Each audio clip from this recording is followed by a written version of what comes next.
Yes, indeed. Joining us now over the phone from Nairobi, Kenya, is a climate information expert from ICPAC, Philip Omondi. Good morning, Philip, and welcome to the program. Good morning. Yes, Philip, so we have the One Planet Summit underway in Paris today. And let me ask you, Philip, since the signing of the Paris Accord to deal with greenhouse gas emissions by mitigation, adaptation, and the plans to start financing in 2020, do you think Africa is ready, considering all the other challenges that also require financing on the continent? One key challenge for African countries is that even with an increase in domestic revenue mobilization, African-owned resources will remain insufficient to tackle both climate mitigation and adaptation.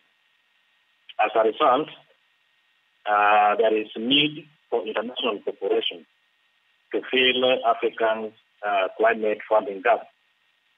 The amount that is needed for financing 2020 mitigation adaptation is so huge. We are talking of mobilizing close to 100 billion a year by 2020 from a wide variety of sources. This is a tall order for African countries. Philip, there have been talks about a balance between emission cuts and climate adaptation. What to you are the most important needs from these two aspects of dealing with climate change? And let us not forget that we still have the problem of food to address. First of all, let's be clear about two issues, mitigation and adaptation. While climate mitigation focuses on uprooting of the causes of climate change, adaptation focuses on adjusting to the effects of climate change in order to reduce vulnerability and risk among African nations.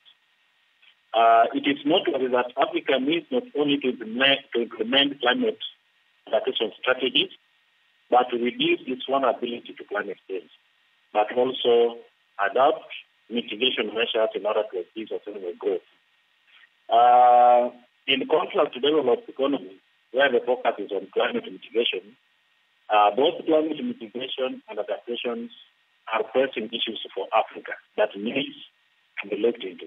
For example, we say Africa has the lowest emission of greenhouse gases, yet one of the most vulnerable continents to climate change. And about 80% of Africans remain dependent on low-yielding rainfed agriculture.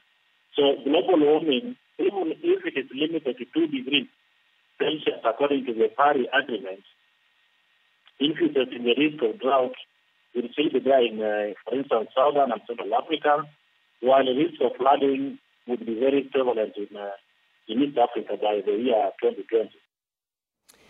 But don't agreements like this end up being distorted sometimes? The U.S. pulled out of the Paris Accord, and as much as it has 170 parties, there still might be some disagreements. Is this the best way to help the ordinary African understand the impact of their activities on climate? I would say a big yes. This is for the sake of inclusivity at individual, household, national and levels and beyond. Indeed, I want to state again that Africa will bear the brunt of global warming, which will be mainly caused by developed economies and some emerging issues. But Africa often has very limited bargaining power in international negotiations. So it has to be a concerted effort right at individual level, also going forward, because this thing affects mostly even the common person in the village level. So I want to say that it is true, individual Africans need to understand the impact. And I want to highlight that Africa, many African national governments are already initiating governance systems for adaptation, such as disaster risk management, adjustments in technologies, infrastructure, and ecosystem-based approaches.